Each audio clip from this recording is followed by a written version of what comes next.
Alors Dominique vous a parlé de ce qu'est une mauvaise autorité et ça nous semblait juste de vous donner un exemple concret de cette mauvaise autorité et je vais vous donner quelques mots sur toute la question de la manipulation, qui est un exemple de mauvaise autorité.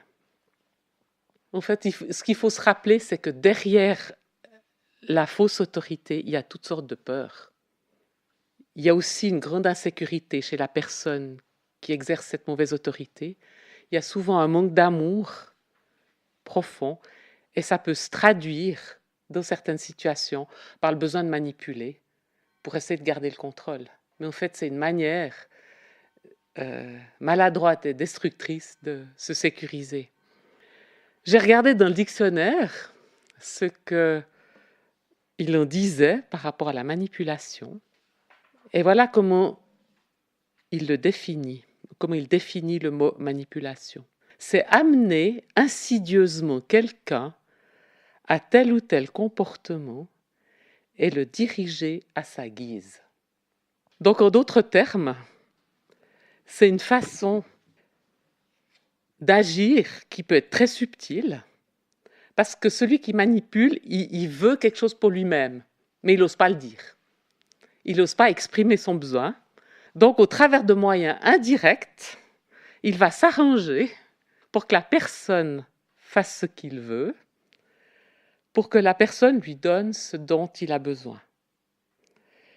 Et la personne manipulée, elle n'a pas de choix, elle n'est pas libre. Si elle essaye de s'affirmer, elle va se heurter à la réaction de celui qui manipule. Mais souvent, cette manipulation, elle est très bien amenée, et la personne manipulée se rend pas compte qu'elle est manipulée. Elle pense que le fait de ne pas répondre aux besoins de l'autre, c'est pas bien. Puis quand on est chrétien, il faudrait le faire. Donc elle va se sentir coupable de ne pas répondre aux demandes. Et pour être un peu plus concrète, j'aimerais vous partager une situation que j'ai vécue avec ma maman. À un moment donné, j'étais dans la petite rue là derrière, j'habitais à la rue du Temple, et je suis tombée sur un texte tellement fort qui m'appelait à faire une école de disciples. C'était ce texte où la femme casse un vase de parfum au pied de Jésus. Et je lisais la petite note en relation avec ce texte, et le commentaire disait que cette femme avait vraiment fait un geste magnifique parce que ça correspondait à une année de salaire, le prix de ce parfum. Et là, l'esprit a vraiment très fortement en moi souligné, est-ce que tu es d'accord de me donner une année de salaire? Et dans les 30 secondes qui suivaient, j'ai dit oui, Seigneur. C'était très clair et je savais que c'était pour faire une école de disciples. Donc, j'ai pris ma décision, j'avais 25 ans. Et j'ai bien sûr communiqué cette décision à un moment donné à mes parents. Et ma maman a eu beaucoup de mal à accepter cela. Parce qu'il faut dire, c'est que j'allais faire cette école de disciples en Angleterre. Et dans un certain sens, elle perdait une forme de contrôle sur moi. Parce que je n'avais pas fait tout un chemin que j'ai fait depuis. J'avais de la peine à mettre des limites, à dire non. Et dans ce sens-là, elle perdait un contrôle sur ma vie. Mais elle ne pouvait pas dire ses motivations de cette façon-là. Ce n'était pas acceptable. Donc, la manipulation dans ce sens-là, elle a pris le visage suivant. Elle m'a dit, mais écoute, tu sais, ton papa, il est âgé. Mes parents avaient 22 ans de différence. Ton papa est âgé, tu ne peux pas le laisser comme ça, il a besoin de toi. Si tu pars en Angleterre, tu vas lui manquer. J'ai compris pourquoi Dieu m'avait parlé de façon si claire. Et puis en même temps, j'étais culpabilisée. Je me suis dit, mais mon papa a besoin de moi, est-ce que je peux partir? Et n'ayant pas fait tout le chemin que j'ai fait depuis, j'ai eu besoin vraiment d'un avis médical, carrément. Donc je suis allée voir le médecin de famille, puis je lui ai expliqué en quelques mots ma situation, puis il m'a répondu avec un sourire, Catherine, Londres est à 1h15 de Genève. J'ai eu ma réponse. Je suis partie. Mes parents l'ont très bien vécu. Et moi-même, j'en suis revenue extrêmement enrichie. Mais vous voyez qu'au premier abord, ça pourrait ne pas paraître être une manipulation. Mais c'en était une parce que c'est comme si j'avais plus le libre choix ou qu'on freinait ce libre choix par rapport à cette décision que j'avais prise en lien avec ce que Dieu me demandait.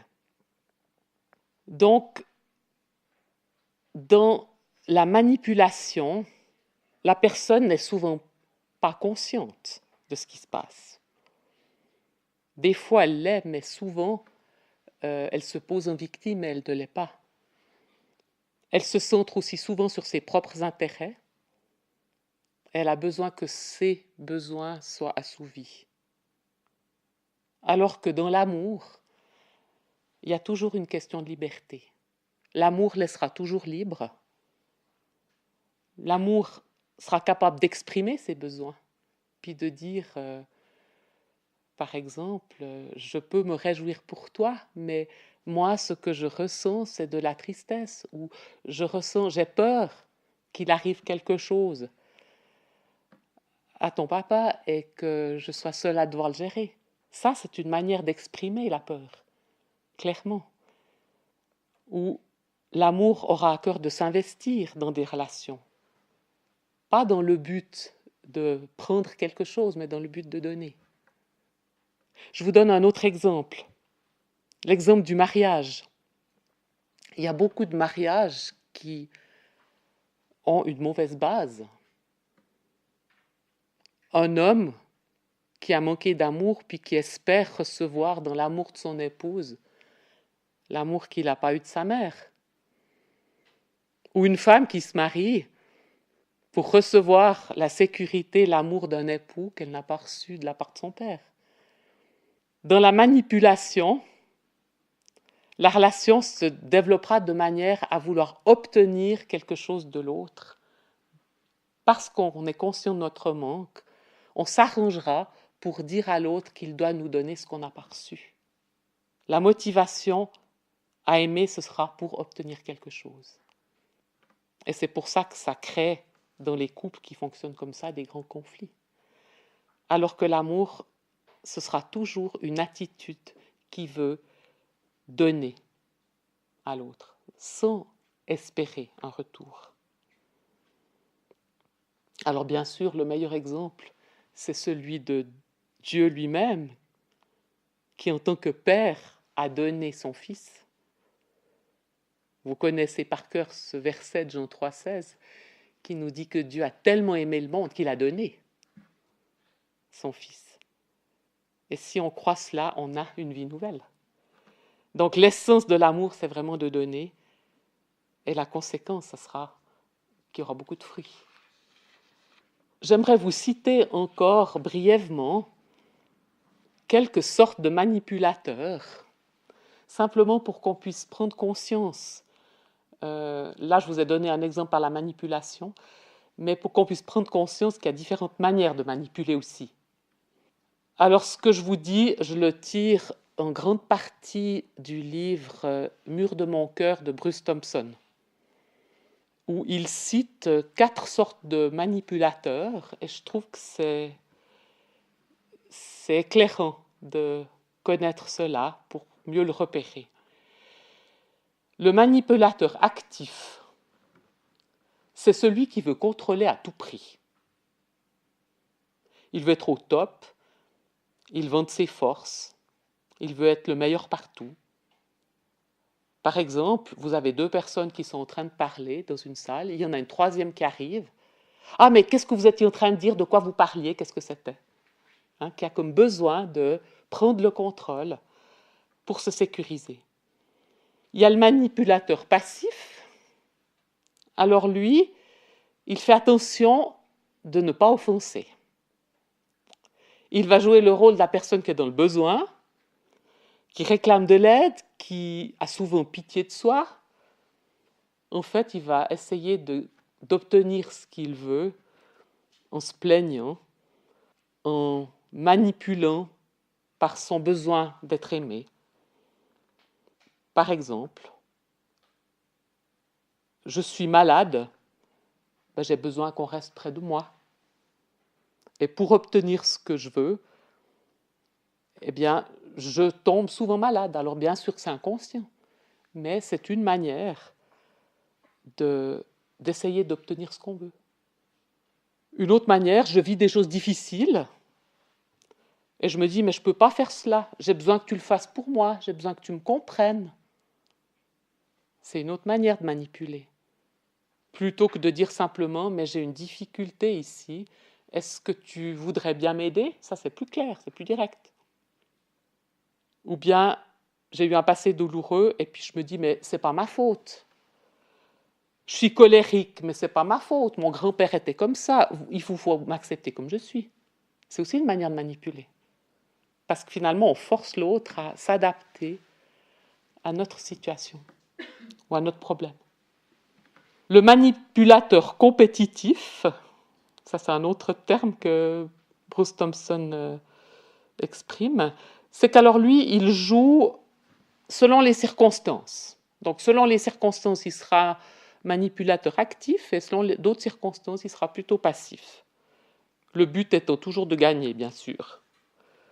Si pour obtenir ce qu'il veut, il doit s'imposer, ben, il agira de manière à s'imposer.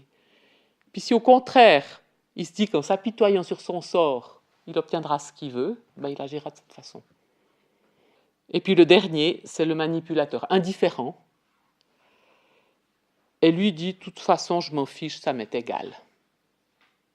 Et ça, je l'ai rencontré, notamment parmi certains de mes élèves, quand je voyais un élève qui était blessé, qui était ridiculisé en classe, puis qui disait devant tout le monde, de toute façon, ça me fait rien, je m'en fiche.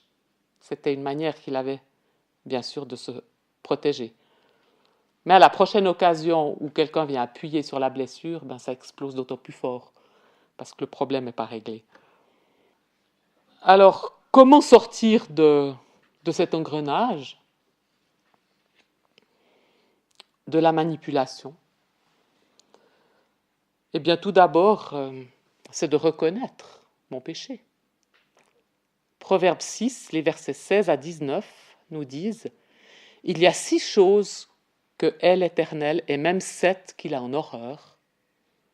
Les yeux hautains, la langue menteuse, les mains qui répandent le sang innocent, le cœur qui médite des projets iniques, les pieds qui se hâtent de courir au mal, le faux témoin qui dit des mensonges, et celui qui excite des querelles entre frères. » Donc, ce qui est essentiel, c'est de simplement reconnaître, dire oui, ma part, c'est que là, j'ai mal agi. Et confesser mon péché de manière précise. Souvent, moi, j'ai dû reprendre des gens. Oui, Seigneur, tu sais bien ce que j'ai fait là, c'était pas très, très bien. Mais si on désire être pardonné réellement, c'est important de nommer les choses, dire oui, Seigneur, je te demande pardon parce que là, j'ai manipulé. Bien, là, j'ai menti. Ou j'ai contrôlé. J'ai voulu que les gens se plient à ce que je voulais. Plus je suis précis, plus le péché que j'apporte à la croix est pardonné et effacé. Donc, je le reconnais, je l'apporte à la croix en disant simplement « Seigneur, je te donne cela, je le laisse, je m'en débarrasse ».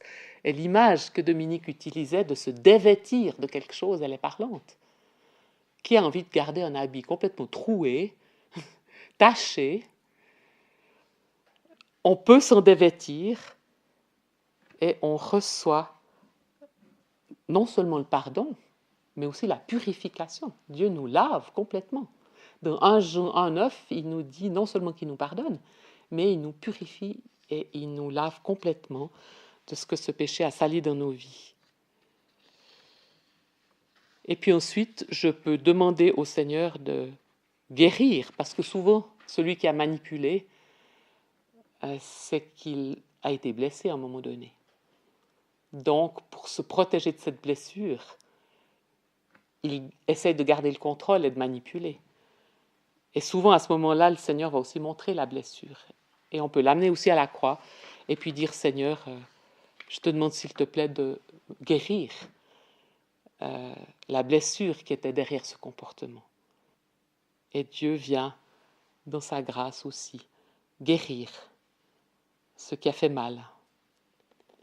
Donc vous voyez, on demande pardon d'avoir dominé, on demande la guérison de ce qui nous a blessés, on pardonne aussi aux personnes qui nous ont manipulés. Pardonner voulant dire, mais je lâche la corde qui me retient à cette personne, je lâche le besoin de me faire justice moi-même. Je ne suis pas en train de dire c'est pas grave. Je suis en train de dire Seigneur, je ne vais pas me faire justice moi-même, je te la remets à toi.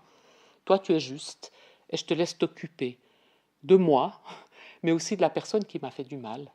Et c'est toi qui, dans ta justice, vas gérer les choses avec elle.